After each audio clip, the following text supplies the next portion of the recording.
তোমরা দেখতেই পাচ্ছ রান্নাঘরের মোটামুটি সমস্ত কাজ শেষ হয়ে গেছে এবং বাইরের কাজও মোটামুটি শেষ। তোমার দাদাভাই ঘর মুছে দিয়েছে আর এদিকে রান্নাঘরের বাকি যে সমস্ত কাজগুলো আমি করে নিয়েছি। আর এদিকে দেখো দুধ ফুটে গেছে, ছেলের জন্য দুধ করলাম, এবার আমাদের জন্য চা বসাচ্ছি। আর দেখো কালকে রাত্রিবেলা লুচি হয়েছিল, তাই তেলটা এখনো ঢালা হয়নি, আর এদিকে কড়াইতেই রয়ে গেছে। আর এদিকে দেখো লুচি বেঁচে আছে কটা, সেগুলো ঢেকে রেখে দিয়েছি। এদিকে দেখো জলটা হালকা ফুটবো হয়েছে, তো আমি চায়ের গুঁড়ো দিয়ে দিলাম 1 চামচ। এবার দুধটা এর মধ্যেই গুলে দেবো, 1 চামচ দুধ নিয়ে বাটিতেই একেবারে গুলে দেবো, আলাদা করে আর গুলে দিচ্ছি না।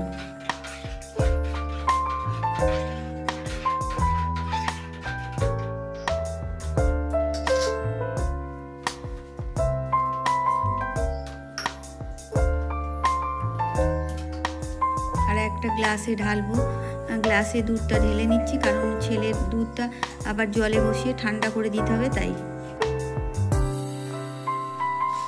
আর আমাদের চাটাও প্রথমে একটা গ্লাসে ঢালবো, একটা সুগার ফ্রি ট্যাবলেট দিয়ে দিলাম, আর ওই জন্যই এই একটা গ্লাসে ঢালবো, ঢেলে তারপর কাপে আবার ঢেলে নেব।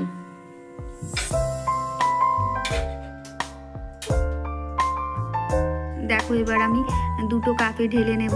আর ঢেলে নেওয়ার পর দেখছি যে মানে গ্লাসে একটু চা বেঁচে আছে, তাই একটা বড় কাপে তোমার দাদাভাইয়ের জন্য দিয়ে দিলাম, কারণ নাহলে চাটা বেকার পড়ে থাকবে, সেই জন্য একটা বড় কাপের মধ্যে একবারে যেটুকু বেঁচে ছিল সেটাও ঢেলে দিয়ে দিলাম। তো সবাই মিলে চা, বাবুকে দুধ দিলাম, খাওয়া দাওয়া শেষ করে একেবারে কাচাকুচি করার জন্য মানে জামা কাপড়গুলো ভিজিয়ে দেব, আর তার জন্য বসে পড়েছি।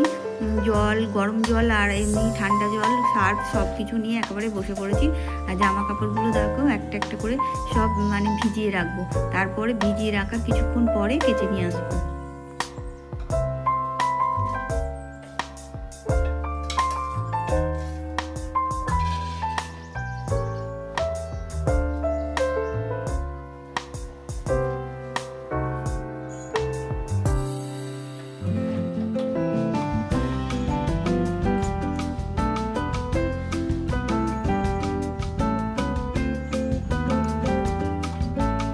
দেখো জামার কলারগুলো ভালো করে বসে নিচ্ছি, কারণ ওখানে গরমের দিনে তো ওখানে কাদা কাদা উঠে থাকে, সেই জন্য কলার আর হাতাগুলো একেবারে ঘষে ঠিক করে নিচ্ছি। আর প্যান্টেরও পাটাগুলো ওগুলো ঘষে পকেটের কাছে একেবারে ঘষে নেব, তাহলে কাচতে গেলে সুবিধা হবে। আর এই সব জামা কাপড়গুলো চটকে চটকে একটা বালতিতে তুলে দিলাম, আর যে জলটা ছিল তার মধ্যে আবার সার্ফ দিয়ে কয়েকটা গামছা ছিল সেগুলোও কেচে নিলাম।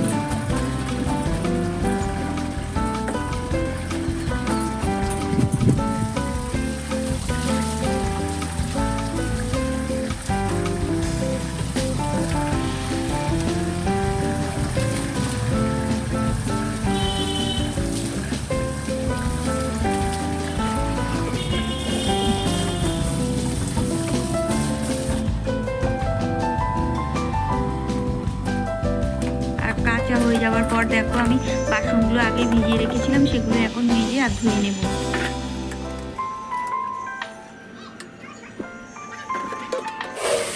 আজকে সেভাবে তোমাদের সাথে রান্না শেয়ার করা হয়নি। দেখো এটা বড়ি দিয়ে আর পেঁয়াজ দিয়ে আলু আর মানে করলা দিয়ে তরকারি হচ্ছে, আর এটা হচ্ছে মাছের ঝাল। এই হচ্ছে আজকে রান্না। আর এখানে হচ্ছে কয়েকটা মানে চিংড়ি মাছ ছিল, সেটাকেও ঝাল করে নিয়েছি। আর এখানে ভাত, তোমার দাদাভাইয়ের ভাতটা বেড়ে দিয়েছি, কারণ 9টার মধ্যে খেয়েতে বসে যাবে। আর এদিকে তারপর আজকে সকালবেলার মতো টিফিন মানে রুটি তরকারি টিফিনটা নেবে না, একেবারে ভাত খেয়ে যাবে। তারপরে বেলায় যখন আসবে তখন আবার বাড়িতে খাবে, সেই কারণে রান্না বসিয়ে দিয়েছি। আর রান্নাটা সেভাবে শেয়ার করি। গুড মর্নিং এভরিওয়ান, কেমন আছো তোমরা? নিশ্চয়ই ভালো আছো, আমরা মোটামুটি সবাই ভালো আছি। আর এভরিডে লাইফস্টাইলে তোমাদের সবাইকে স্বাগত জানিয়ে আজকে আমি সকাল সকাল তোমাদের সামনে চলে এলাম। এখন সকালেই অনেক বেলা হয়ে গেছে, 11টা বাজে। আর আমার 9টার মধ্যে রান্না কমপ্লিট হয়ে গেছে, কারণ তোমার দাদাভাই আজকে সকালবেলা রুটি তরকারি নিয়ে যায়নি, আর চা বিস্কুটের টিফিন নিয়ে যায়। তো আজকে একেবারে চা বিস্কুটের টিফিন নিয়ে যায়, তো আজকে একেবারে মানে ভাত খেয়ে গেল। আর বেরোলো প্রায় 9:30 পর, আর কি 9:30 পর, কিন্তু খেতে বসেছে 9টায়। তাই আমার 9টার সময় রান্না টান্না সব কমপ্লিট হয়ে গেছে। আর সকালবেলা তোমার দাদাভাই তো ঘর জ্বালান মুছে দিচ্ছে কদিন ধরে, দেখতে পাচ্ছ। আর মানে দেখাই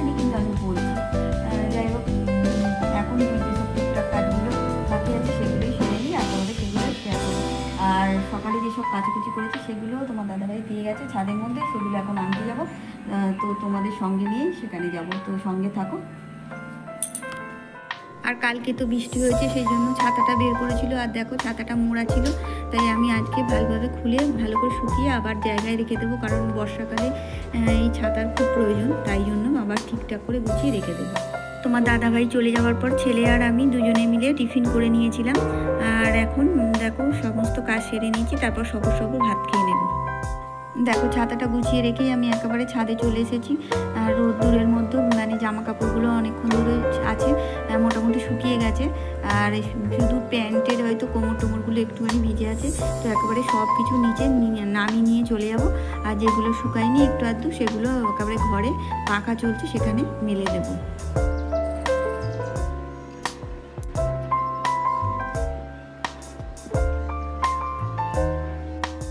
দেখো প্রায় 1:30 বেজে গেছে, তো মা ছেলে দুজনে মিলে এবার খেতে বসে পড়েছি। আর তোমার দাদাভাই তো সকালবেলায় খেয়ে বেরিয়েছে ভাত, এবারে এসে ভাত খাবে না, রুটি খাবে, আর মুড়ি রুটি করে মানে তরকারি দিয়ে খেয়ে নেবে, আর ভাত আর খাবে না, তাই আমরা দুজনে মিলেই খেয়ে নিলাম।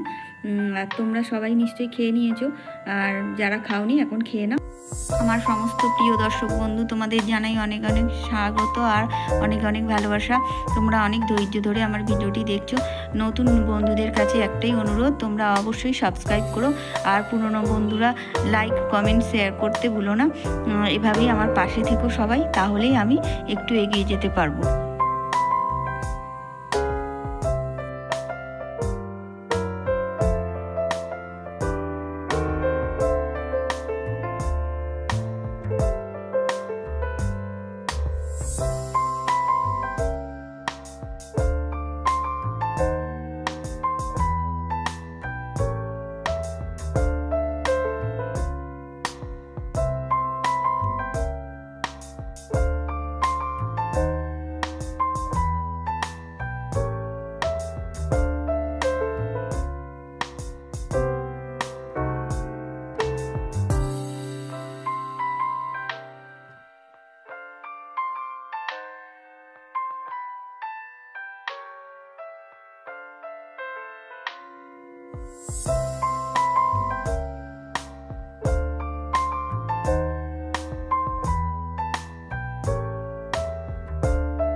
তো আমার প্রিয় দর্শক বন্ধুদের কাছ থেকে আজকে আমি এভাবেই বিদায় নিচ্ছি। কালকে একটা নতুন ভিডিও নিয়ে নতুনভাবে আসার চেষ্টা করব, আর তোমরা অবশ্যই আমার সঙ্গে থেকো, আর তোমরা সবাই ভালো থেকো, সুস্থ থেকো, আনন্দ থেকো।